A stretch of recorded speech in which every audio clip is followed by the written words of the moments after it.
One. All right, guys, welcome back to the podcast. This is the Paul Gough podcast and audio experience. Wonderful again to be here. We are back in Britain.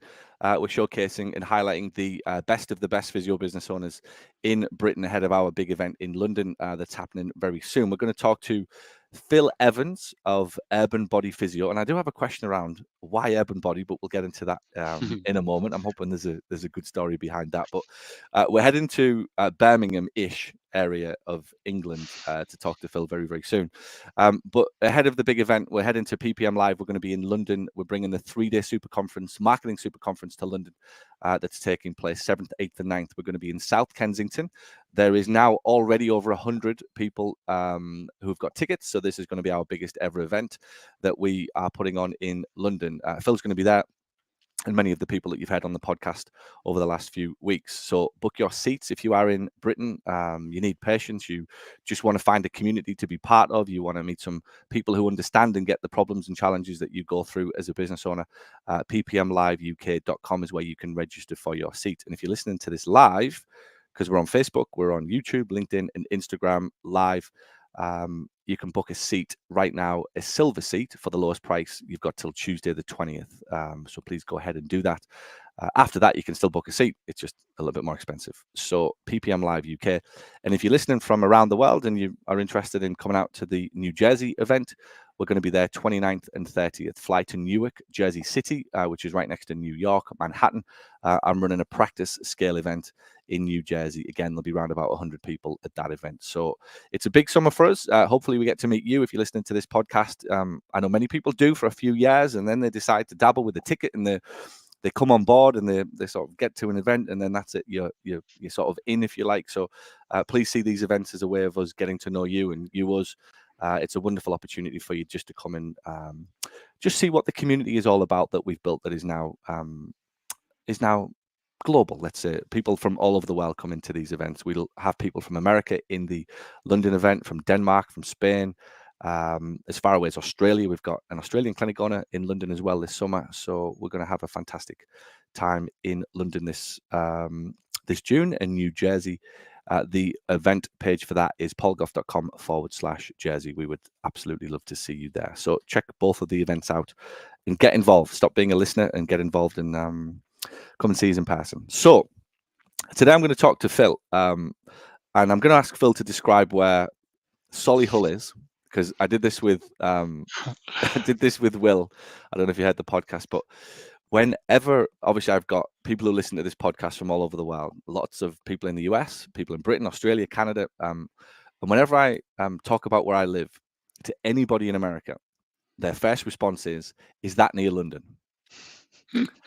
So wherever we are in England, we're all near London. But I want you to describe to everybody around the world, tell us where we're in Britain, tell us where beautiful Solihull is. Phil. Yeah, so Solihull is about 7-8 miles out from Birmingham, which is the second capital, and it is literally the centre of England. And we're about 2 hours north of London, and about how far from Hartlepool? 3.5 hours south of Hartlepool, something like that. Everything's a long way from Hartlepool. Oh God, everything's miles away. Everything's miles away from Hartlepool. Yeah. Did they pass? Is it what's the joke in England when you go past Birmingham? Like people in the south, what is it? Where's the line where it's like Watford Gap? Watford Gap. It's literally the north is Watford Gap. Anything above that, and it's like that's still an hour and a half away from me, Watford Gap. So it's a long way off. So you've ventured north. You've been to Hartlepool. So we've took you to real northeast England, yeah. Oh yeah, that was the first time I've been to Hartlepool, was come to see you. And I can imagine the conversation with friends when you said that you were heading to Hartlepool. Yeah, like, what takes you there? Wonderful. So we're in Solihull. So tell us. In fact, let's talk about the football first. Who's your team? Talk about the soccer. Who's your team? Mine is actually. Yeah. I'm an Arsenal fan. Oh, I wow. was brought up down in I was brought up in Kent, and my next door neighbour, who was a diehard Arsenal fan, was like your second granddad, if you know what I mean, like your community around there. So my whole family are Scousers. They're all Liverpool fans, and I'm an Arsenal fan, so I'm the black sheep of the family with that. So what was the era? When did you start Arsenal then? What was the era that you? Oh, it Henri, was all of that. Omri, Yeah, Bergkamp, Merson, yeah. Tony Adams. Those were the days that So I actually remember watching as a kid, and I think I might be a bit older than you, just a few years. As a yeah, kid, I watched the game where David Rocastle scored Michael Thomas, sorry, scored the goal. It was Michael Thomas, wasn't it? Scored the goal against Liverpool. It yeah, was Thomas in yeah. 1989 at Anfield for them to win 2-1. They had that gold strip on it with the squares on it or whatever, the little triangles. I remember watching that game. I think I was about 8-year-old, 9-year-old to break my heart as a Liverpool fan. Oh, Because brilliant. that's still my biggest rivalry as a Liverpool fan. I mean, this is the Man United one. I can't stand Man United, but to me, that's why I didn't want. I'm quite happy for Man United and Man City to win the league because I can't stand No, Arsenal. Because as a kid, it was George Graham was the manager and Kenny Dalglish, and we it haven't won it was for so many years. nah. I just can't stand So many years. Arsenal. Man City need to step aside now. They're done. That's just anybody but Arsenal. Anybody but Anyone but Arsenal. Man City. Yeah.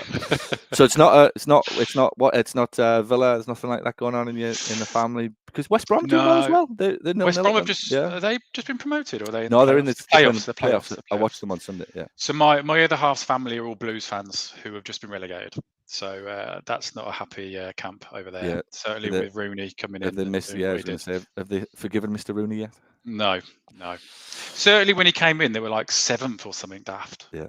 And then, but you flip that. Look at Villa. They were 17th in Shows October you. last year with Gerrard, and now this year they're 4th. Like, Well, phenomenal. that probably takes us perfectly into the conversation that we'll have today. And a lot of what we talk about in business is marketing. We talk about obviously, but ultimately, I think where most people's biggest challenge is, and the biggest difference to any business, is the manager, right? And that's what you're watching in a game of football, in a sporting environment. How does a team go from, i.e., Birmingham, 7th to relegated manager, right? What happens, or how does, in the case of Aston Villa, go from 15th in the Premier League to qualifying for the Champions League 12 months later? The manager, kind of, I bet you it's 90% the same players Yeah. in that team. It's got to be the way that the manager sets the system up. In our case, the business model, runs the playbooks, hires the team, motivates the team, directs the team, guides the team.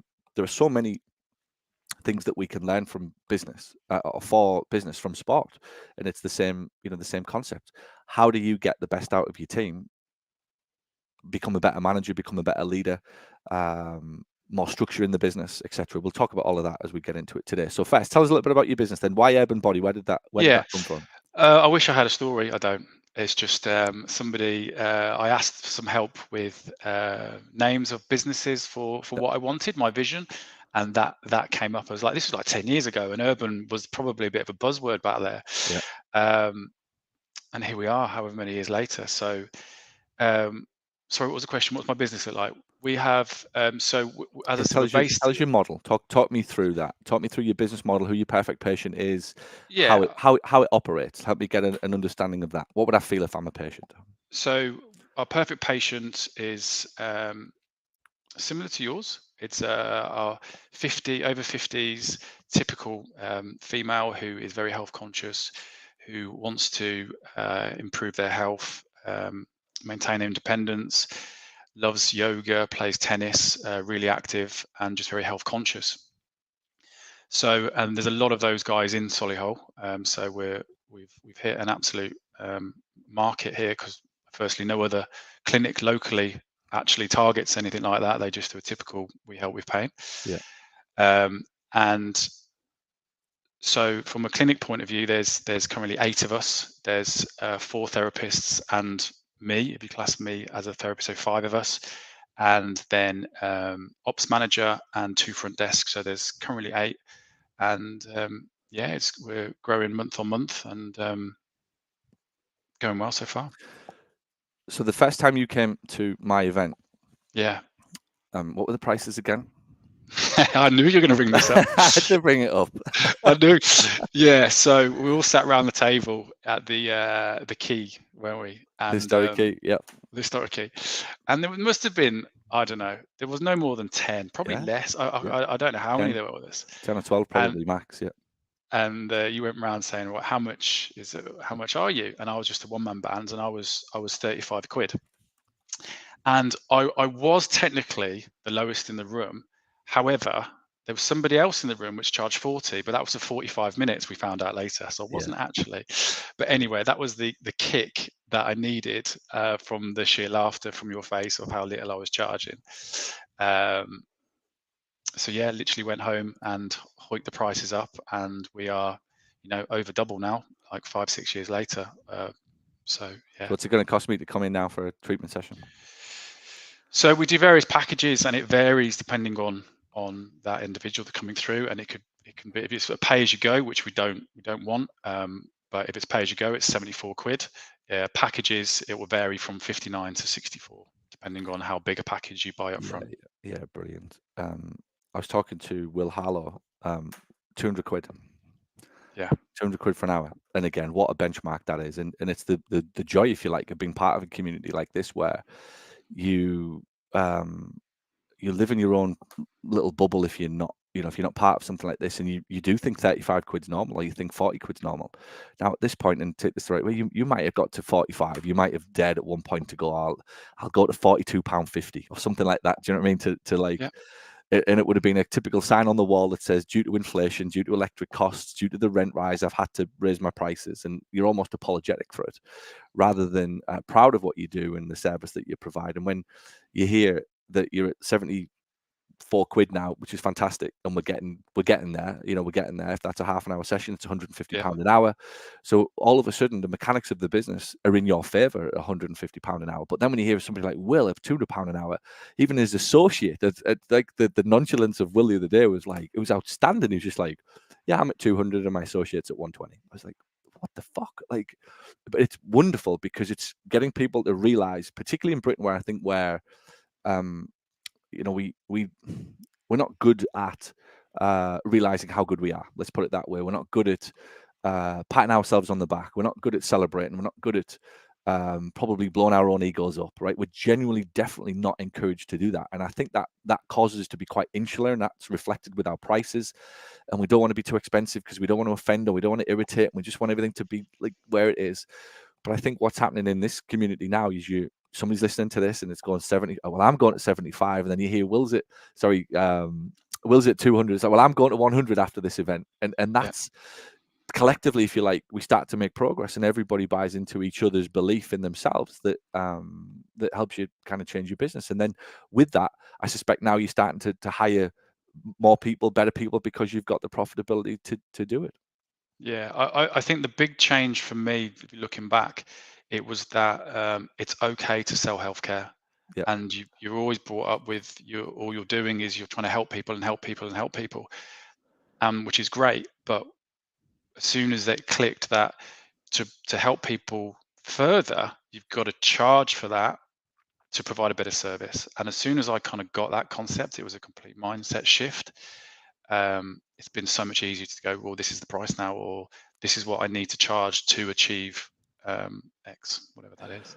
What about I get that you get it, you hear it enough times, and you read the books, and you're on this personal development crusade, and your understanding of how business works is probably now night and day different to most people. How do you get that across to your staff? You've got that mindset, but how did you get that across to the now 9 staff that you've got? So it was a lot of onboarding to begin with. So it was before we started allowing anybody to come on to start treating patients. There was a lot of series of videos that we've done, lots of meetings, and there's so many conversations about money and about the mindset behind it. And this is what I had to drill into them, that physio is a grudge payment. Yeah.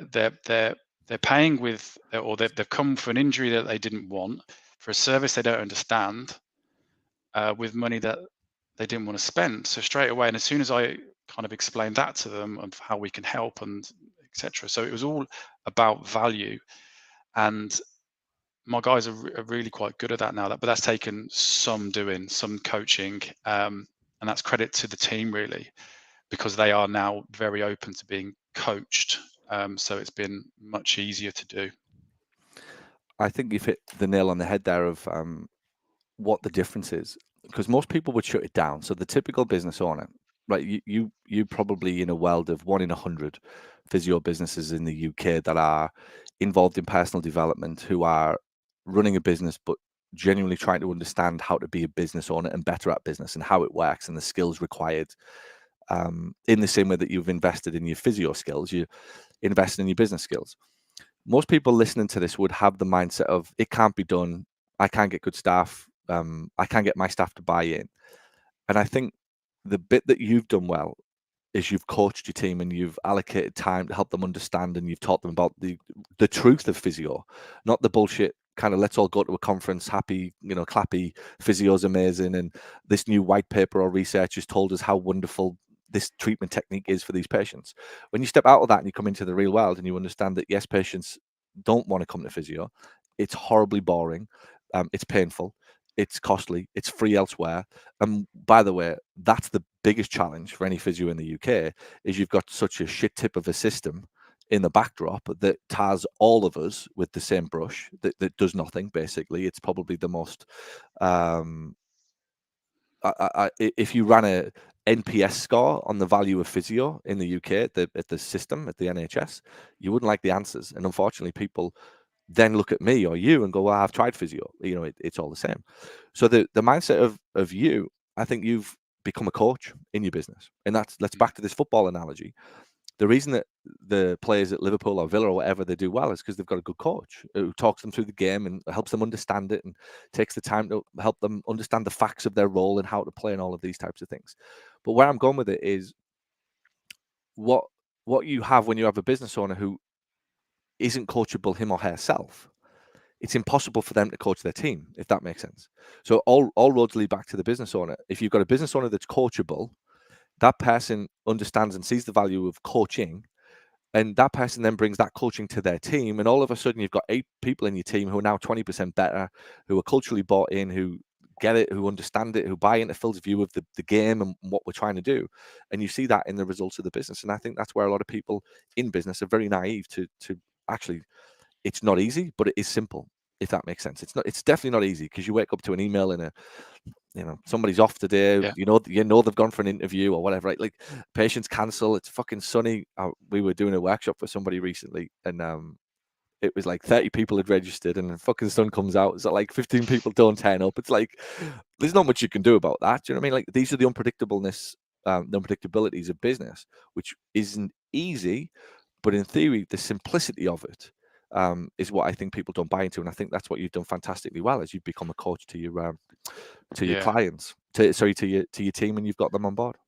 Yeah, I definitely agree with that. So since I've stepped back a little bit more from treatment, I've done a lot more one-to-one coaching with the team. And over the since I did that before Christmas, whether that's a reflection on results, I'm not sure. We've gone up significantly in conversions, in utilization, in results for patients, everything. So my job role has definitely changed, and the guys are open to being coached, which is the easiest or the best way, because otherwise they won't last here. I'll just be hitting a brick wall. The reason it takes a lot for people. So again, I think as a leader, it's a great conversation as well, by the way. As a leader, the bit for you to understand that I'm still understanding more is, for them to want to be coached by you, they have to feel safe with you, and they have to Yeah, be vulnerable, and they have to be okay being vulnerable. Because for somebody yeah, to open up and say, I want some help and I want some coaching, they have to actually admit that they've got a problem, right? In theory, they have to admit that they're not as good at something as they would like to be. Now yeah, that's a big deal, right? And yeah, that's massively underestimated, particularly in healthcare, right? Or I'm going to take it out of healthcare, any service-based lawyer, doctor, OT, PT, vet, anybody that's kind of gone to school for a qualification.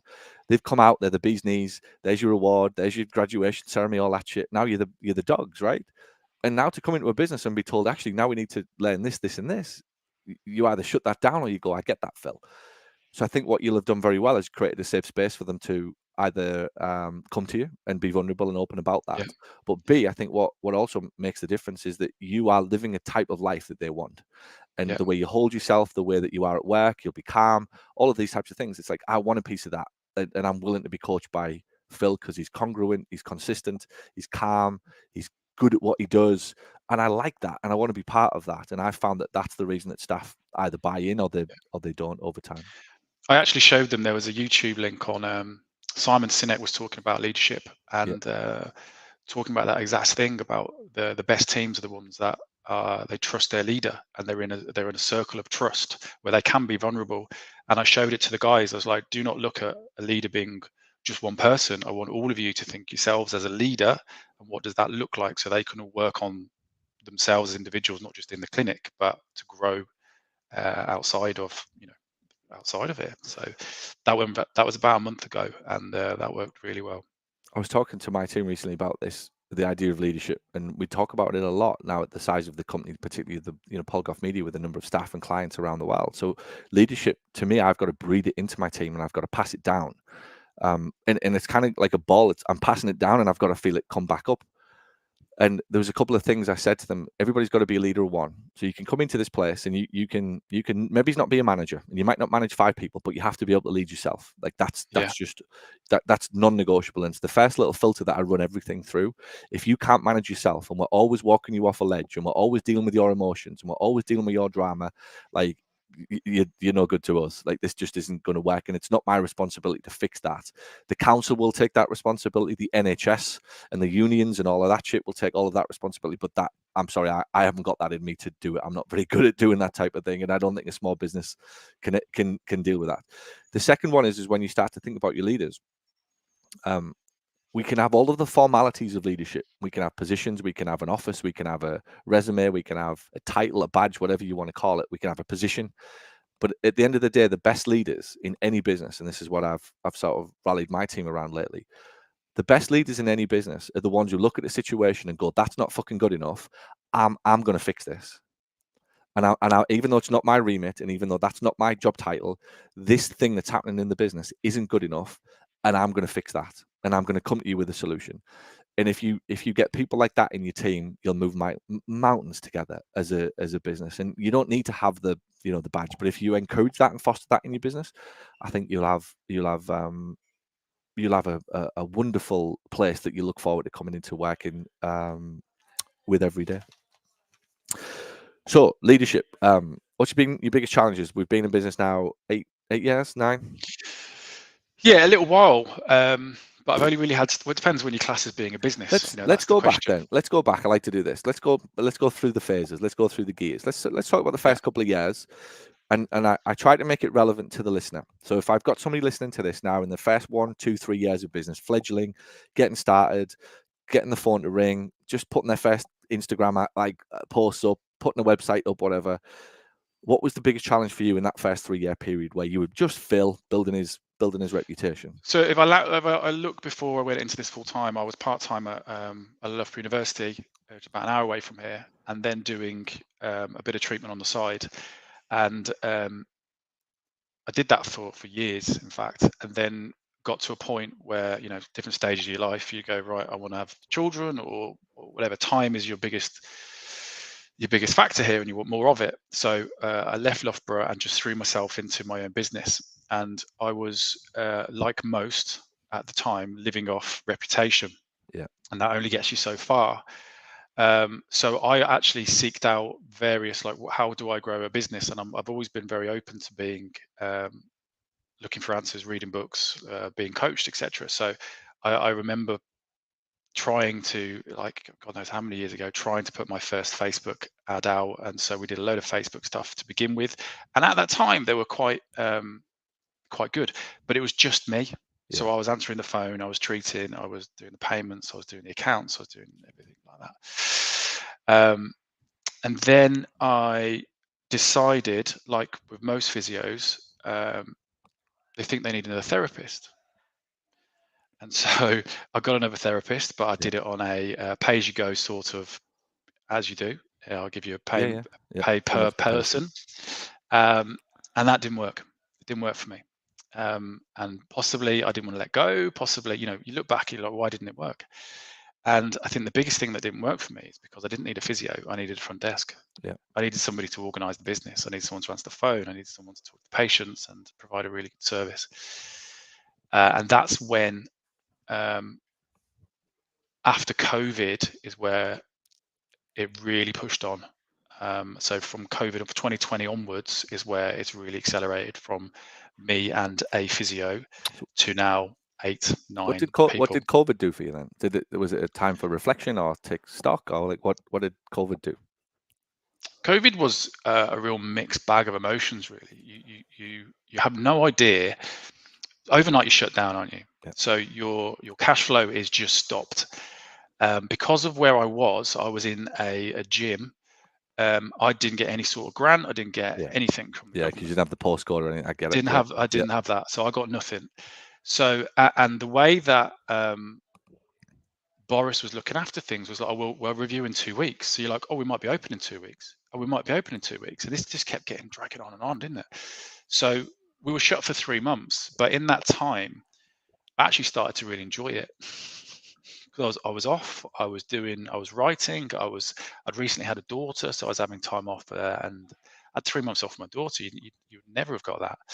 So a lot of that was actually quite nice, albeit stressful at the time. But once I got my head around my finance, going, look, I'm good Yeah. here. Let's just get through this. Because of the lack of appointments for the world for physio, as soon as I opened the doors, it was just ridiculous. Yeah. And it's got so busy since, and so that's when I was like, right, I need front desk, and then that front desk it was actually Karen, who's then turned into my ops manager, and we've just grown really quite fast since. I think as you think and listen to that, there's a almost like a taking stock of a situation that COVID provided for many people. That you've got to look at your situation and think, okay, what do I want? Because as I was listening to you, and I go back to the first 2 or 3 years, is my kind of solo Paul, if you like, back in the days. It was easy to get the patients, and it was sometimes 20 patients a day. I've told this story before. I was driving between 2, sometimes 3 clinics from 8 o'clock in the morning till 8 o'clock at night, Durham to Darlington to Gisborough, literally, KFC on the way home, that kind of lifestyle. Natalie's, we used to have a Sunday and a Wednesday relationship. It was the only time I used to get time to see her. And at the time, I think the biggest challenge that I had was I don't think I could think past what I was doing. I wasn't thinking big enough because I'd never seen anything. I'd never really understood what it took to grow a business. I just always thought I'm just going to be a solo practitioner. I'll make good money and I'll drive around and I'll treat people and I'll do all of this stuff. And then something clicked that I got turned on to business, and there was almost like this light bulb moment that went off that was like, wow, like, look at what we could do here. If I've got this demand for all these patients, like, what's stopping me growing this business? And it was then people. Ultimately, it was the biggest challenge was, can you think big enough? Because if not, you're just cocooned in this little, Phil's doing nice, I'm making this up, making 50, 60 grand a year, whatever, right? Like, we're doing nice and it's all right. Then all of a sudden you take stock and you're like, oh shit, but what if I can go and build a real business and it's, $500,000 in revenue and I can sell this thing for $1 million or 2 million at the other end, right? You're starting to think much bigger about what your organization needs. So we've moved on from that phase. We've moved from Phil the physio. That should have been your name, Phil the physio. Yeah, it was in my. It was. It used tell to be, me that wasn't your website back in the day, Phil. Oh, Phil no. the physio. No. You just get known for it, don't you? Phil the physio. Yeah. Phil the physio. We move into hiring patients. We're in, let's say, like 4 now, and it's phase 2. Hiring clients, hiring staff. What was the biggest challenges you entered that phase? Now you're moving into business owner mode. Yeah, I think it's a mindset shift of you're new to. It all comes down to leadership, but it all comes down to, you don't learn this stuff. You're not taught how to lead. You're not taught how to run a business, and it's getting used to having that. What do they say? Every level is a new devil, or basically you just have like imposter syndrome, don't you? And so you just start again, going, whoa, this is new. How do I? And you just become a problem solver for a lot of things now, which is fine. So the next stage was a lot of hiring, and some are still here, some are not. Some were good hires, some were not, and you learn from every single one of them. And it's also just having that courage to hire, to employ, to look at that payroll, and at the time going, whoa, that's big, to now going, oh, it's fine, it's normal. It's just whatever the new normal is, and I think you just grow with it. There's always going to be a challenge, and just try to enjoy it, I guess. Do you think that's the problem, is people look to grow and they're not ready for the challenge, they're not ready for the problem? Is there a fallacy that they always think everything's going to be, it should be easier, it should be simple, it should be always going their way, and is that why people don't really kind of move through the gears in business, because they're just, the first challenge hits them and it's like, oh, this isn't going to work for me, and I retreat and then I Yeah. wait again. Well, definitely. I think that's definitely the case, but also people get comfortable. Yeah. And so they get comfortable earning their 50, 60 grand, or they're fine with it. And that's no problem if that's Yeah. what they want. But if when you ask the question, what am I capable of? Where could I take this? That's a whole different question. And that's where you have to push yourself out of that comfort zone and make mistakes, but hopefully learn. I think when you talk to somebody, I'm trying to explain this, but you talk to somebody who is tells you that they're happy, Hmm. and they tell you that they're comfortable, right? But then kind of 2 minutes later, they're telling you that they're unfulfilled.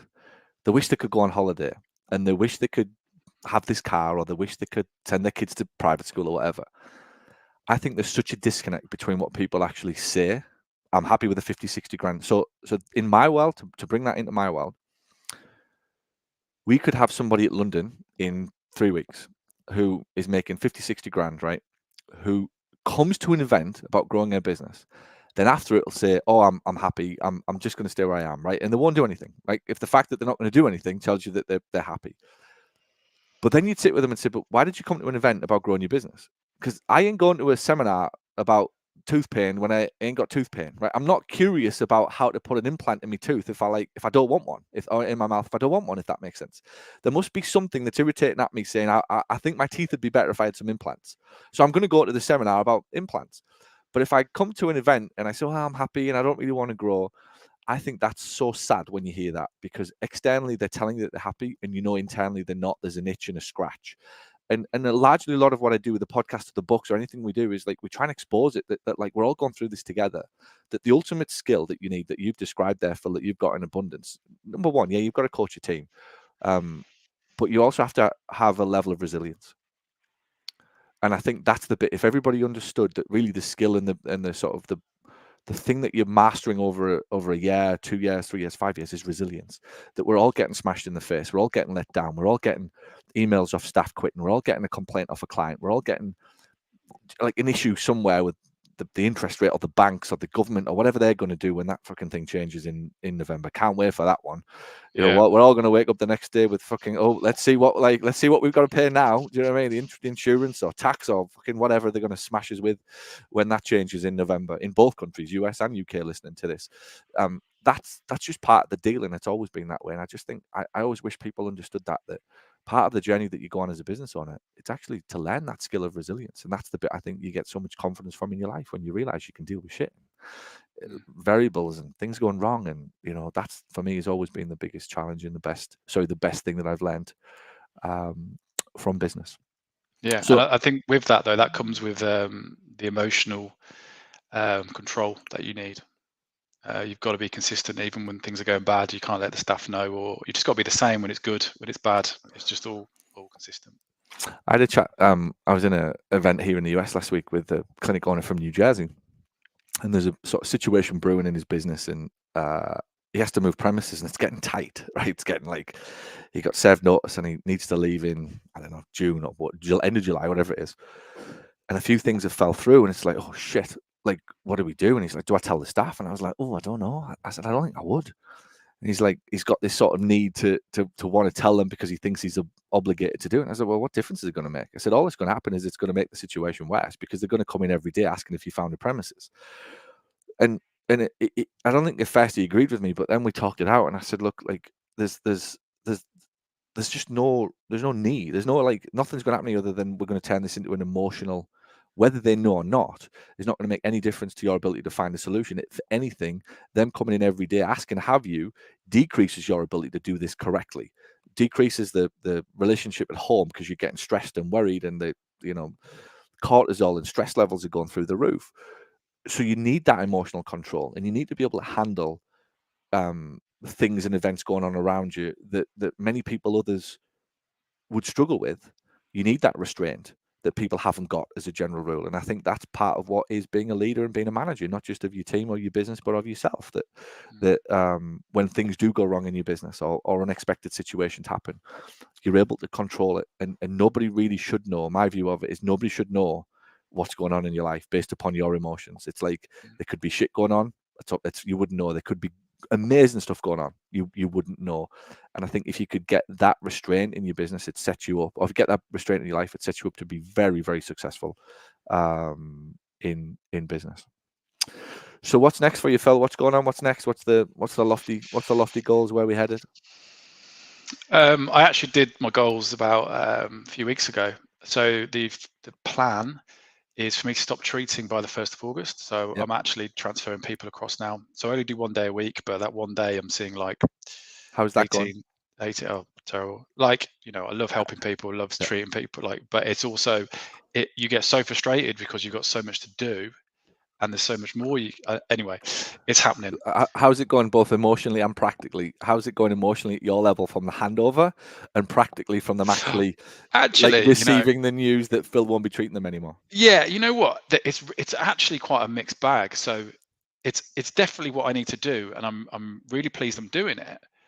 But on the flip side, I was speaking to someone the other day, and it comes back to your identity a little bit. And so I've always been a physio. Yeah. And then all of a sudden, what I want to be is a business owner or a business operator, which I am, but that's what I want to do and eventually just become the business owner. So it's a real conversation that you've got to have with yourself about the identity, and it shouldn't be, but you have it. And so there's a little bit of me not letting go, which I definitely am now, because there's so much I've got to do, because I'm so much clearer as to what I'm trying to achieve. It makes sense, but I've got to get rid of this. So the conversations with the patients, some brilliant, some don't understand, some are, oh, well, you're retiring, some are, oh, well, you're going to just move away and buy a place, and some ridiculous conversations. So you have I don't know what they think in their world, that how much we earn or whatever. So it's like, yeah, I'm definitely not retiring. No. You're a business owner, Phil. You're rich. Just ask Keir Starmer. Just ask Keir Exactly. Starmer. You're a business owner. You're rich. You're rich. Here's You're my money. rich. You're greedy, and you're a fat cat. And you need to pay your fair share for all this green energy shit that they want to build, and whatever it is that they want to do. It's ridiculous. But you're in the eyes of the public. Don't forget, business owners are all rich. Yeah, so it is ridiculous, but as I said, it's real mixed emotions. But it's going really well. My staff are fantastic. So it's not like I'm transferring them to. I'm transferring to a fantastic team. So that's happening gradually with certain people, and that'll be the 1st of August when I'm done. I'm actually away for a couple of weeks, and so in the next 12 months, I want we're really digging into the processes and systems that in 12 months, if the question is if I want to go again, I can go again, but it's not with me in it. A second location. A second location, because if I cannot get out of one, I'm not doing two.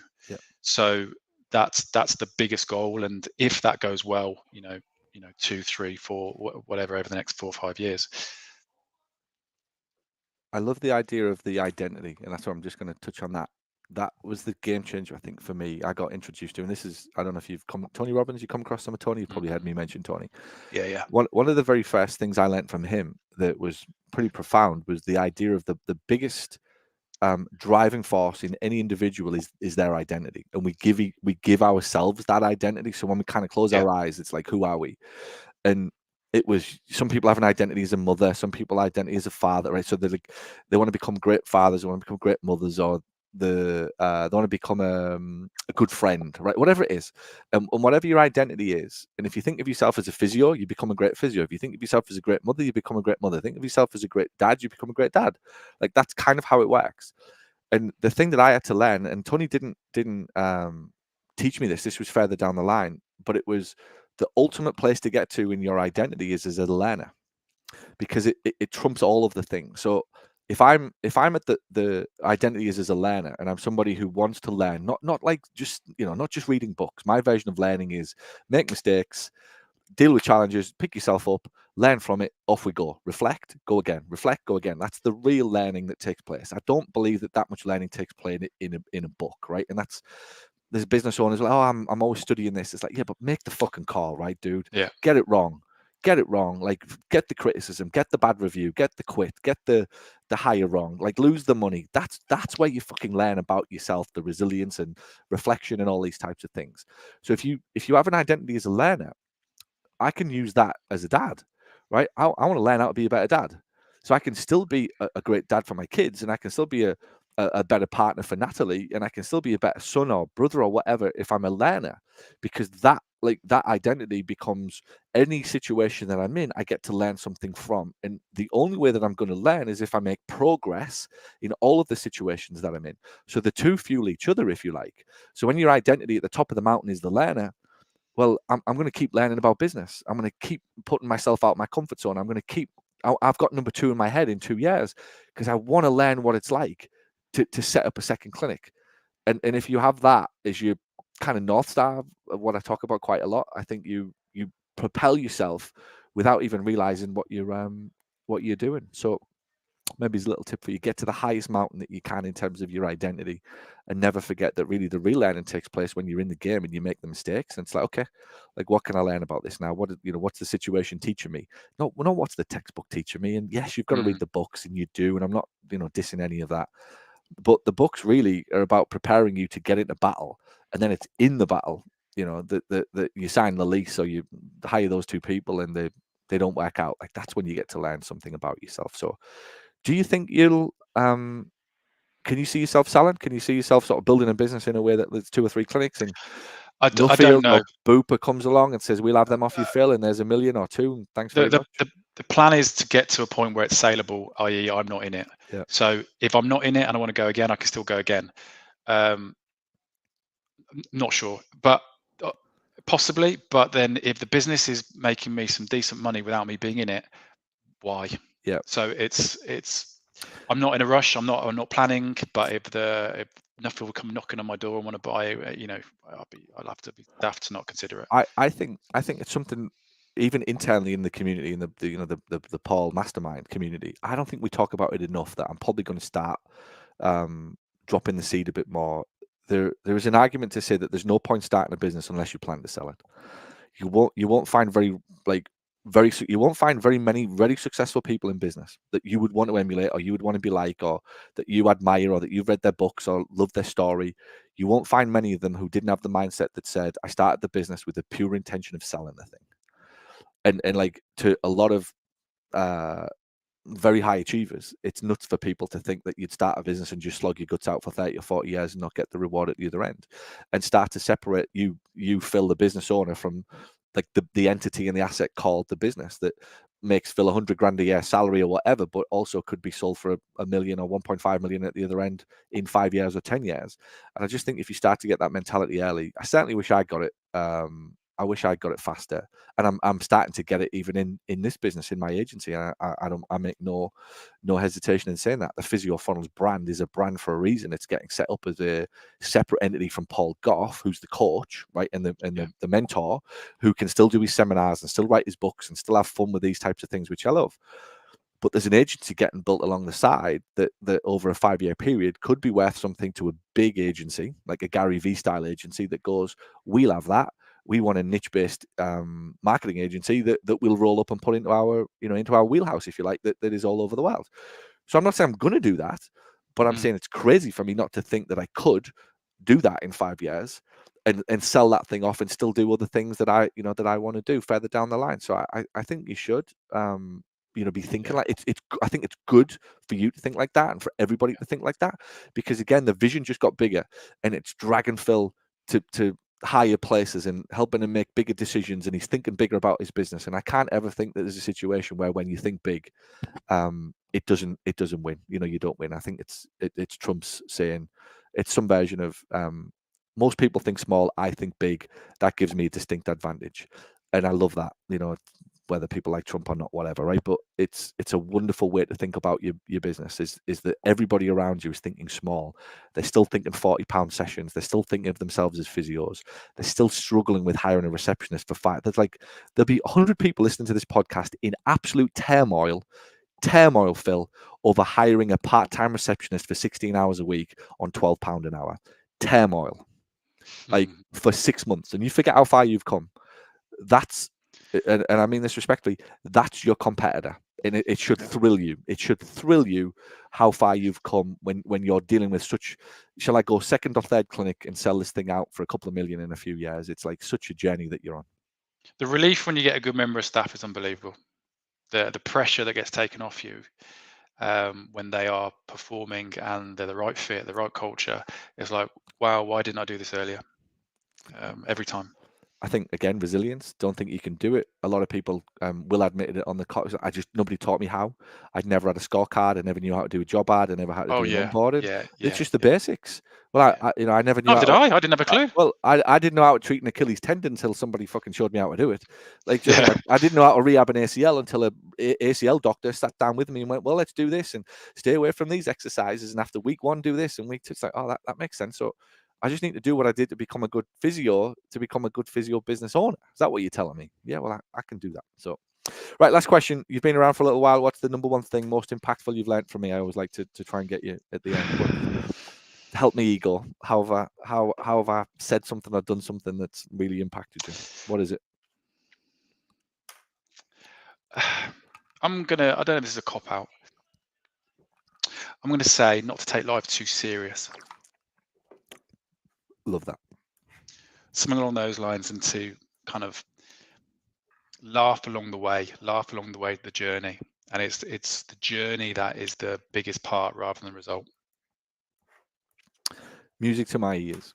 And I love it. And I don't think it is a cop out. I think if you genuinely can live that type of life and you aim for that type of life, which again, let's separate it. Most people don't even know that that type of life is achievable, like that it exists. They've been conditioned from the get-go that everything's a problem, everything is serious. They put the news on, there's like a bomb going off everywhere. They ring their friend, there's a fight going on in somebody's house. They ring their parents, they're having an argument. They see their kids having issues at school, or their friends kids having like everywhere they look there's a seriousness to life. And I think it's the biggest mistake that it's not even a mistake, it's a tragedy that people live their lives so seriously. So I think if you have that as your little north star, and remember to laugh and play and have fun, and all of these things along the way that you're learning about yourself, the business success is one thing, but if you're miserable because of it, or you're rich and you're ugly at the other end, if you like, well, what's the fucking point? And I think to have fun and to enjoy it and not take yourself too seriously is a wonderful way to live. So I'm very pleased if that's been the impact, if you like. It's certainly one of my big things that I hope people get from from everything that we do. Phil, I've loved it. I loved it. You've been amazing, great fun, and I think again it's very humbling for me. I've said this a few times on recent podcasts. It's very humbling for me to watch you and to watch you grow, and to watch now you start to really eclipse even things that I did in my business 10 years ago. To watch my students, if you like, come in very early, fledgling, you, Gav, Jimmy, Lindsay, all of the guys that have been around for a long time now, to watch you get to the point of like being an adult almost in business. Yeah, And yeah. and really sort of embrace your job as a business owner and your life as a business owner and a parent, and mix all of those things. To watch that, I can honestly tell you it's the thrill of my life. And I think even over the last few years for me, as I've probably reached a certain point in business where like it was sort of head down and I had to do things, and I moved to America, and it's like I've stepped away a little bit, not like from the day to day, but away, and just reflect more on what we've actually done as a business, and like your success and other people's success. And I do genuinely take such both inspiration and satisfaction from it, from what you've achieved. So I think it's amazing. Again, it's lovely to see it in Britain, that people are starting to realize that they can genuinely have fun, that they can make money, that they can grow physio businesses. That's not normal, which isn't normal in a physio business. Such few people in the UK do what you're doing. So it really is a pleasure and a privilege to watch it. And I'm looking forward to spending a bit more time with you in London. We'll have some fun with Robbie Fowler. We'll find out Yes. about his houses and his 300 Yeah, properties I'm or looking whatever forward he's to got. that. And we'll talk to him about that as well. And again, just lofty ambitions as to what's possible for us as business owners. So I'm bringing 3 of my staff as well, so they're coming fantastic. to be part of the community. Yeah, it's going to be great. I think we've already got over 100. I think there'll be about 110, 120 in the room. So it'll be great atmosphere, great energy. If you remember this time last year, I said we're going to look to really double, triple the size of the events in the UK. And hey presto, with a bit of marketing, who knew you can actually do it. So but it is. It's like people are like, how do you do it? They'll be like, well, you just send some postcards, run some Facebook ads, make some phone calls. Like that's kind of it, really. Easy, not easy, but it's definitely simple. So, but anyway, you're amazing. You're doing amazing. A genuine inspiration, and thank you for taking the time for coming on the call. How can people follow you, find out about you? What's your Twitter, Instagram? Yeah, website urbanbody.co.uk, Instagram urban_body. So reach out to us there. Amazing. I'll put everything in the show notes. All right. Thank you, Phil. You start. I'll see you in Thanks, Paul. a couple of weeks. Have a good day. Will do. Thank you. See you Cheers. later. Bye. Bye. Bye-bye.